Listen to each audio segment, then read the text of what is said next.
The big thaw got underway by mid-morning Wednesday.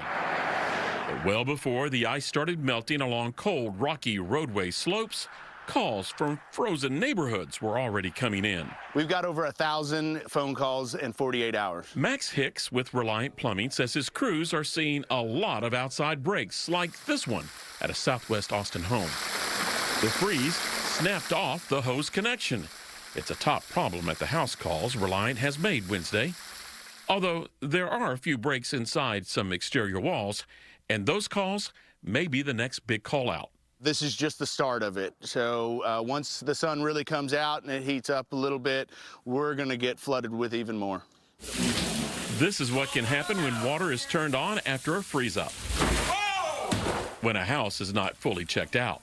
If you leave the water on and you're just hoping that it didn't break while your pipes are frozen, unfortunately, you might be out running errands and come home and you have water flooding through your house. Or if you are home, water damage could happen quickly. I mean, a simple break could be as simple as a gallon every 10 seconds. A big disaster that can be avoided with a small gauge and a quick test. Your pressure, if it's not leaking, it won't go down. After the leak is stopped, the repair work begins, and as you can imagine, a lot of ceilings and walls are having to be replaced.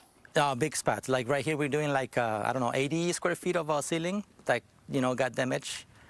That's big. Yeah, it is kind of big, yeah. And again, you can't wait because mold is your enemy? Right. You got to open up and then run a fan or something. Just open up the area, let it dry, and then you're good to go. With the warm-up, now is the time to prepare for the next freeze. Go into your attic, make sure all your water lines that are up above are very well insulated around the pipe.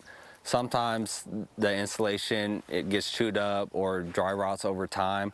Ensure that it has a proper insulation around the piping first. And there's an additional trick to the advice about keeping an inside faucet on. The main thing is to keep the hot water running, not just the cold. So as the cold water goes into the water heater, it goes out, as long as you're putting the hot water on, that the supply to the water heater and the return will take care of both systems.